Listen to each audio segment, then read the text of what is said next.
جی سورہ نساء آج ہم شروع کر رہے ہیں۔ نساء کا مطلب خواتین، عورتیں، اور کیونکہ اس صورت کے اندر خواتین کے بارے میں بہت سی چیزیں ان کا ذکر ہوا ہے تو اس صورت کو سورہ نساء کا نام دیا گیا ہے۔ پہلی آیت، اعوذ باللہ من الشیطان الرجیم، بسم اللہ الرحمن الرحیم۔ یہ آیت جمعہ کے خطبہ کے لیے اور جتنے بھی خطبے دیے جاتے ہیں مسلمانوں کو، اس کا یہ ایک حصہ ہوتی ہے۔ وہ الگ بات ہے کہ یہ آیت ہمیشہ عربی میں پڑھی جاتی ہے، جس وجہ سے سننے والوں کو عرب کے علاوہ جو ممالک ہیں کسی کو کوئی پتہ نہیں چلتا کہ کیا کہا جا رہا ہے۔ تو اس آیت کا ترجمہ لازمی طور پر خطیب حضرات کو کرنا، خطباء حضرات کو کرنا چاہیے کہ اللہ تبارک و تعالیٰ اس میں کیا کہہ رہے ہیں۔ یہ پوری کی پوری انسانیت کے لیے اللہ تبارک و تعالیٰ نے ان کو مخاطب کر کے تو ایک حقیقت کی طرف اشارہ فرما دیا ہے، اور لوگوں کو آپس میں ایک دوسرے کے ساتھ مل جل کے رہنے کا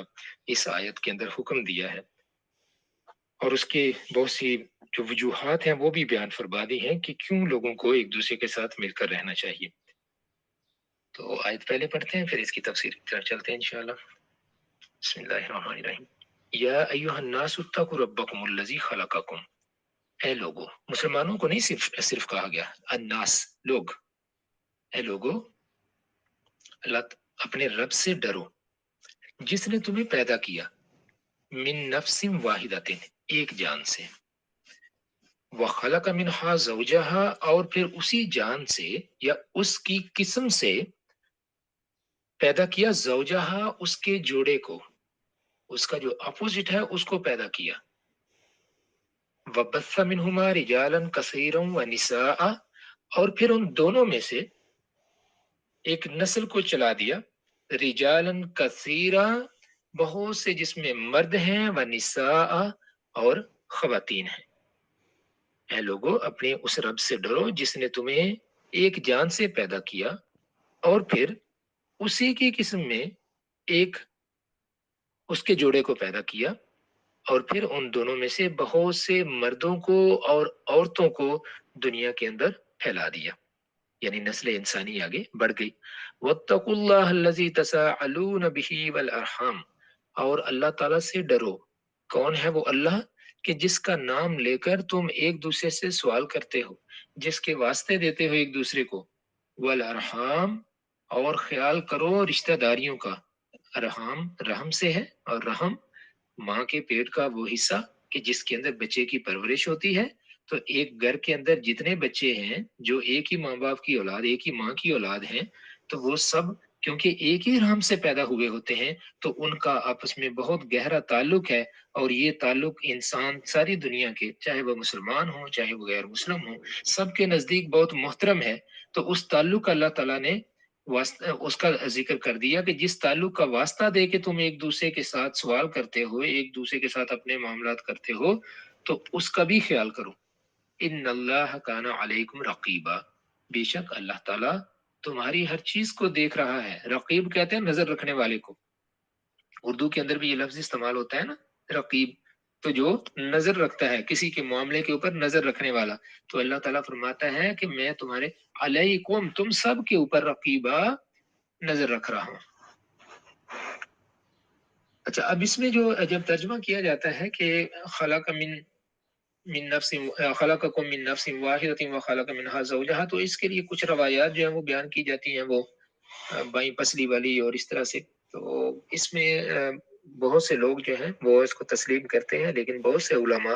اس چیز کا وہ کہتے ہیں کہ نہیں، یہ ترجمہ جو ہے یہ ہم ٹھیک نہیں کرتے۔ تو وہ کہتے ہیں کہ اس کا مطلب یہ ہے کہ اللہ تعالیٰ نے انسان کو جس نسل کو پیدا کیا اسی طرح کا اللہ تعالیٰ نے اس کے لیے اس کا جوڑا پیدا کیا، واللہ عالم۔ کیونکہ سورہ نحل کے اندر بھی اللہ تبارک و تعالیٰ نے فرمایا کہ اور اللہ تعالیٰ نے تمہارے لیے تمہاری ہی جانوں میں سے، تمہاری ہی قسم میں سے جوڑے پیدا فرمائے ہیں۔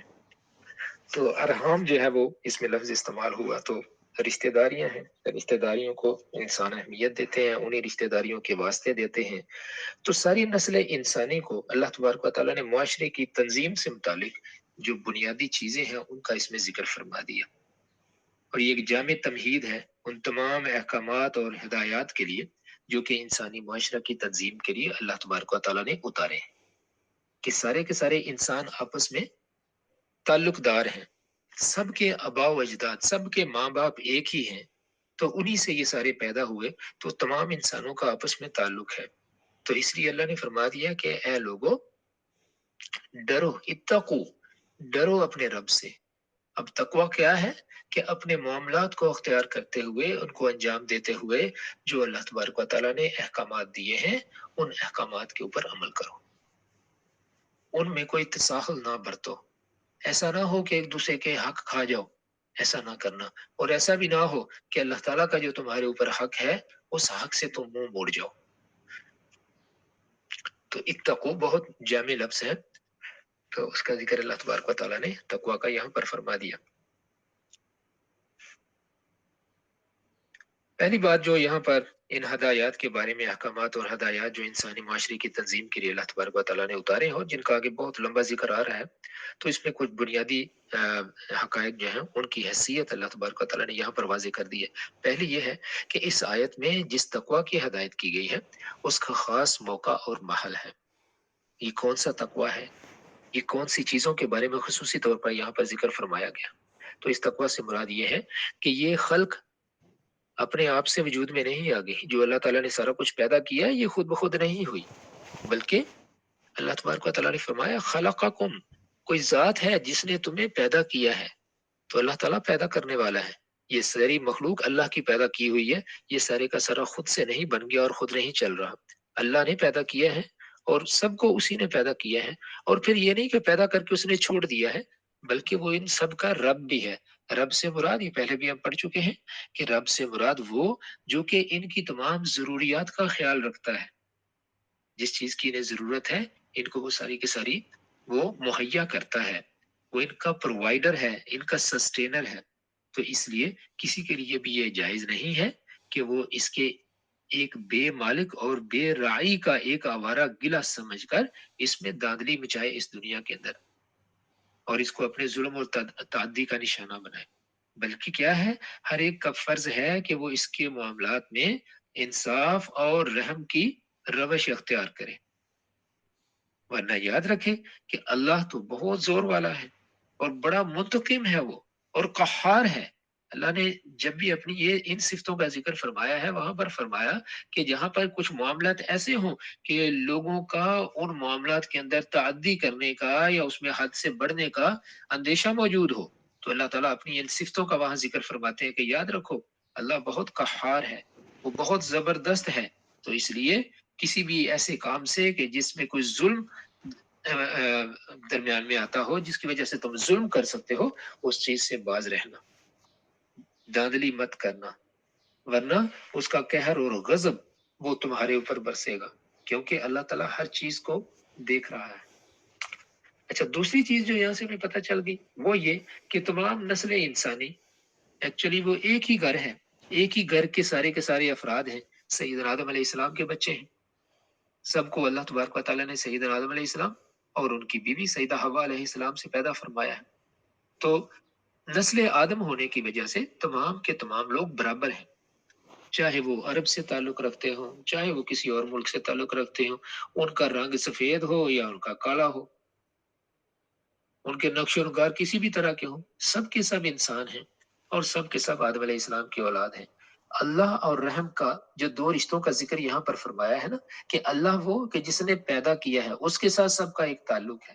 اور پھر رحم، ایک ہی گھر کے سارے ہیں، تو یہ سب کے درمیان یہ رشتہ مشترک ہو گیا۔ تو اس کا فطری تقاضا یہ ہے کہ سب ایک ہی اللہ کی بندگی کرنے والے ہوں، کیونکہ پیدا کرنے والا ایک ہی ہے تو بندگی صرف اس کی ہونی چاہیے، اور کیونکہ ایک ہی مشترک گھرانے کے افراد ہیں تو اس لیے ان کو آپس میں مل جل کر رہنا چاہیے، حق اور انصاف کا معاملہ کرنا چاہیے، اور مہر اور محبت کے تعلقات آپس میں درمیان میں رکھ کر زندگی بسر کرنی چاہیے، تاکہ تمام لوگوں کے لیے اس دنیا کے اندر جتنا وقت انسان کو اللہ تعالیٰ نے دیا ہوا ہے اس وقت کو اچھے طریقے سے اللہ کے حکموں کے مطابق گزارنے میں اس کے لیے آسانی ہو۔ اچھا، تو تین چیزیں یہ ہو گئی۔ اب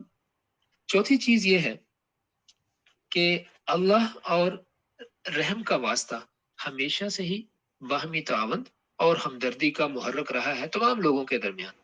کہ لوگ خدا کا واسطہ دیتے ہیں یا اپنے رشتوں کا واسطہ دیتے ہیں، انہی واسطوں کے ذریعے سے دنیا کے نظام کو معاشرے کے اندر لوگ چلاتے ہیں۔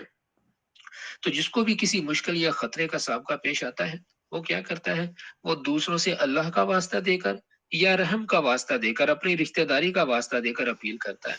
اور یہ اپیل چونکہ فطرت پر مبنی ہے، فطری چیز ہے، کہ اللہ کا واسطہ اس لیے ہے کہ سب کو پتا ہوتا ہے کہ وہ ہمارا خدا ہے۔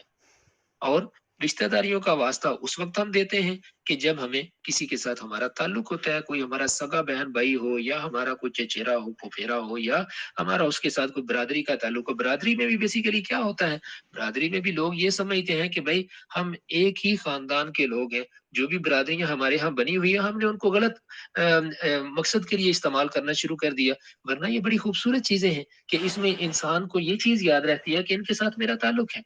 یہ میرے قریب کے ہیں، ہم سب کا دادا یا ہمارا نانا نانی یہ ہمارے ایک ہیں، تو اس لیے وہ ایک برادری بن جاتی ہے،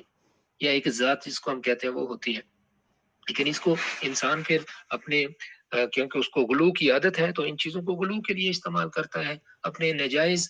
مقاصد کے لیے ان چیزوں کو استعمال کرتا ہے اور ان کے اوپر پھر فخر کرتا ہے۔ ورنہ کوئی بھی برادری بڑی نہیں ہے، کوئی برادری چھوٹی نہیں ہے، سارے کے سارے اللہ تبارک و تعالیٰ کی مخلوق ہے، اور ایک ہی ماں باپ کی سیدنا آدم علیہ الصلوۃ والسلام اور سیدہ حوا کی اولاد ہے۔ تو لیکن ان رشتوں کی وجہ سے کیا ہوتا ہے کہ اکثر یہ پھر ان حالات میں جو واسطے دیے جاتے ہیں تو وہ واسطے مؤثر بھی ہوتے ہیں، لیکن اللہ اور رحم کے نام پر حق مانگنے والے اکثر یہ بھول جاتے ہیں کہ جس طرح ان واسطوں پر حق مانگنا حق ہے، اسی طرح ان کا حق ادا کرنا بھی فرض ہے۔ جیسے ہم حق تو مانگ لیتے ہیں، لیکن ان واسطوں کا خیال رکھنا اور ان کے فرائض کو ادا کرنا کہ ہماری ذمہ داریاں کیا ہیں ان تعلقات کے حوالے سے، ان کو ادا کرنا یہ ہمارے اوپر فرض ہے۔ تو جو شخص اللہ اور رحم کے نام پر لینے کے لیے تو چوکس ہو، لیکن جب دینے کا ارادہ دینے کی باری آئے تو اس کے لیے وہ تیار ہی نہ ہو، تو یہ کیا کر رہا ہے؟ یہ اللہ تعالیٰ سے دھوکہ بازی کر رہا ہے۔ اور یہ جو رشتہ داریاں ہیں، رشتہ داریوں سے یہ بے وفائی کر رہا ہے اور یہ مجرم ہے۔ اور یہ چیز بالکل ظاہر ہے کہ اس جرم کا ارتکاب وہی کر سکتا ہے کہ جس کا دل تقویٰ کی روح سے خالی ہو۔ ورنہ اگر دل کے اندر تقویٰ موجود ہو تو کوئی بھی انسان ایسا نہیں کرے گا کہ بھئی میں واسطے تو دے کے ان کے واسطے دے کر، اللہ کا واسطہ دے کر، یہ رشتہ داری کا واسطہ دے کر اپنا کام تو نکال لیتا ہوں، لیکن جب اللہ کے حقوق پورے کرنے کی بات آتی ہے، رشتہ داروں کے حقوق پورے کرنے کی بات آتی ہے، تو جو کہ میرا فرض بنتا ہے، تو اس وقت میں پیچھے کیوں ہٹ جاتا ہوں؟ تو اس چیز کا انسان کو خیال رکھنا چاہیے، اور اگر ایسا ہوتا ہے تو اس کا مطلب ہے دل کے اندر تقویٰ موجود نہیں ہے۔ تو اللہ اور رشتہ داریوں کے رحم کے حقوق پہچاننے والے جس طرح ان ناموں سے فائدے اٹھاتے ہیں، اسی طرح اس کی ذمہ داریاں بھی اٹھاتے ہیں۔ اور حقیقت میں حق طلبی اور حق شناسی، حق طلبی اور حق شناسی، ان دونوں چیزوں کا یہی توازن ہے جو کہ بیسیکلی اسلامی معاشرے کا اصلی حسن ہے۔ تو اللہ تبارک و تعالیٰ نے یہاں پر اسی کا ذکر فرما دیا کہ وَاتَّقُوا اللَّهَ الَّذِي تَسَاءَلُونَ بِهِ وَالْأَرْحَامَ، کہ اللہ تعالیٰ سے ڈرو اور جس کے نام پر تم سوال کرتے ہو، اور ان رشتوں کا بھی خیال رکھو کہ جن کے نام پر تم آپس کے معاملات کرتے ہو۔ اب آگے جو دوسری آیت ہے وہاں سے لے کر آیت نمبر 10 تک اس میں جو مضمون چلے گا اب اس کا ذکر کرتے ہیں۔ آیت نمبر 2 پہلے پڑھتے ہیں۔ بسم اللہ الرحمن الرحیم وَآتُوا الْيَتَامَى أَمْوَالَهُمْ وَلَا تَتَبَدَّلُوا الْخَبِيثَ بِالطَّيِّبِ، اور یتیموں کو ان کے مال دے دو اور ناپاک کو پاک کے ساتھ تبدیل مت کرو۔ وَلَا تَأْكُلُوا، اور مت کھاؤ، أَمْوَالَهُمْ، ان کے مالوں کو، یعنی یتیموں کے مالوں کو مت کھاؤ، إِلَىٰ أَمْوَالِكُمْ، اپنے مالوں کے ساتھ ملا کے۔ ایسا نہ کرو کہ ان کے مال کو اپنے مال کے ساتھ ملا کے اور شبہ پیدا کر کے کہ یہ بھی تو میرا مال ہی ہے، اس میں مکس کر کے، تو اس طرح سے مت کھاؤ۔ انہو کان حوبا کبیرا، یہ بہت بڑا گناہ ہے۔ تو اس حکم کو بہت زیادہ ہمیں سیریسلی لینا ہوگا کہ معاشرے کے اندر کوئی ایسا بچہ یا بچی کہ جس کے اوپر سایہ نہ ہو، وہ یتیم ہو، تو اس کے مال کو، کوئی خدا نخواستہ اگر ایسا ہے، تو اس کے مال اس کو اپنے مال کے ساتھ مکس کر کے کسی اس طریقے سے کہ دوسروں کو دھوکہ دینے کے لیے کہ نہیں میں تو اپنا مال کھا رہا ہوں، تو اس طرح استعمال کرنے سے اللہ تبارک و تعالیٰ نے بہت سختی سے منع فرمایا ہے اور بہت بڑا گناہ اس کو قرار فرمایا ہے۔ اگلی آیات بھی 3 پڑھ لیتے ہیں اور اس کے بعد پھر اکٹھا ان کی تفسیر کی طرف آتے ہیں۔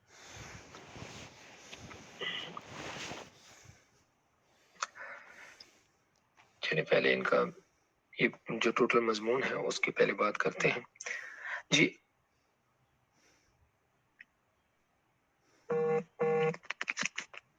اچھا، اب اس آیت کے اندر یتیموں کے جو سرپرست ہیں ان کو خطاب فرمایا گیا کہ ان کی ذمہ داریاں کیا ہیں، اور یہ فریضہ کیونکہ بہت مشکل ہے انصاف کو قائم رکھنا اس معاملے کے اندر کہ جب کہ کوئی دیکھنے والا بھی نہ ہو، جب کوئی پوچھنے والا بھی نہ ہو کہ یہ کیا کر رہے ہو، صرف معاشرے کا کسی حد تک تھوڑا بہت ڈر ہو، اور اس ڈر کو جو ہے وہ مال کی مکسنگ کر کے تو اس کو بھی اگر ختم کرنے کا احتمال ہو، تو وہاں پر اس مشکل فریضہ سے عہدہ برا ہونے کے لیے عدل اور انصاف کے اندر رہتے ہوئے جو صورتیں ممکن تھی ان کی طرف رہنمائی فرما دی۔ مثلا یہ کہ اگر کوئی شخص یہ محسوس کرتا ہے کہ وہ اپنے جو اس کی سرپرستی میں جو یتیم ہیں تو ان کے مال اور حقوق کی پوری احتیاط کے ساتھ نگرانی اسی صورت میں کر سکتا ہے جبکہ وہ ان کی ماں کو بھی اپنے ساتھ ہی ذمہ داری میں شریک کر لے، تو اس کے مقصد کے لیے اب کیا ہے، پہلے سے اگر اس کی شادی پہلے سے ہے تو اب اگلی شادی جو ہے وہ پھر کرنے کے لیے اس کو کیا ہوگا کہ اجازت اس کو لینی پڑے گی، تو اب اللہ تعالیٰ نے وہ اجازت دے دی کہ ہاں شادی کر سکتے ہو، ایک سے زیادہ کر سکتے ہو، تو اس شرط اس اجازت سے وہ فائدہ اٹھا سکتا ہے، لیکن وہاں پر ایک شرط ہے، وہ یہ کہ عدل، اور عدل میں پھر کیا کہ 4 تک کی قید لگا دی، 4 سے زیادہ کی نہیں، جو اگلی آیات میں ہم پڑھیں گے تو اس کا ذکر فرما دیا، اور مہر کا ذکر فرما دیا کہ یہ مت سمجھنا کہ ٹھیک ہے کیونکہ میں کفالت کر رہا ہوں تو بس سارا کچھ اسی میں پورا ہو گیا، نہیں، معاملہ کیونکہ مختلف ہو گیا ہے تو جب شادی کی طرف جائے گا تو شادی کے لیے مہر شرط ہے، تو وہ پھر وہ درمیان میں آئے گا لازمی، تو ادائے مہر کا جو عام قانون ہے تو اس کے بعد میں اس کی پابندی بھی کرے گا، یہ عذر پیش نہ کرے گا کہ کیونکہ میں ان میں سے کسی سے نکاح کیا ہے تو انہی کو اولاد کی مصلحت سے کیا ہے تو انہی کا فائدہ ہے، اس میں میرا تو کوئی خاص فائدہ نہیں ہے، تو ایسا نہ کرے، یہ ظلم ہے، تو اس چیز سے خبردار فرما دیا۔ اس کے بعد یہ بتا دیا کہ یتیم کا مال کب اور کس کے حوالے کرنا چاہیے، یا آج کی ہی آیات میں ہم انشاءاللہ دیکھیں گے کہ ان کو جب تک کہ وہ سمجھدار نہ ہو جائیں اس وقت تک ان کا مال ان کے حوالے مت کرو، اور زمانہ سرپرستی میں یہ بھی فرما دیا کہ ایک نادار یا ایک مالدار سرپرست کو اس کا مال کا فائدہ اٹھانے کے معاملے میں کیا روش اختیار کرنی چاہیے،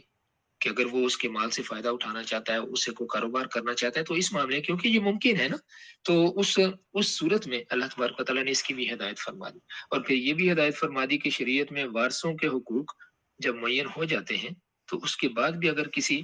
وارث کے مال کی تقسیم کے جس کا آگے مال تقسیم ہونا ہے اس وقت اگر اقربا ہوں، یتامہ ہوں اور مساکین آ جائیں تو گو کہ قانونی طور پر ان کا حق تو نہیں بنتا، لیکن اخلاقی طور پر ان کو بھی کچھ دے دیا جائے، کیونکہ وہ اس امید کے ساتھ آئے ہیں کہ کوئی مال اگر بٹ رہا ہے تو اس مال میں سے کچھ حصہ ان کو بھی دے دیا جائے گا، تو ان کو بھی دے دیا جائے، خیراتاً ان کو دے دیا جائے، اور آخر میں پھر یہ فرما دیا ان آیات کے کہ جو لوگ ظلم اور زیادتی کر کے یتیموں کا مال ہڑپ کرتے ہیں ان کے بارے میں بہت سخت وعید فرمایا کہ جو اس طرح مال کھا جاتے ہیں وہ مال نہیں کھا رہے، وہ اپنے پیٹوں کے اندر جہنم کی آگ بھر رہے ہیں، اور بالآخر وہ دوزخ کی بڑکتی ہوئی آگ میں ان کو پھینک دیا جائے گا۔ تو آیت نمبر 2 جس کی بھی ہم نے تلاوت کی ہے، اس میں فرمایا کہ وَآتُوا الْيَتَامَىٰ أَمْوَالَهُمْ وَلَا تَتَبَدَّلُوا الْخَبِيثَ بِالطَّيِّبِ، کہ ان کے مال یتیموں کے ان کو دے دو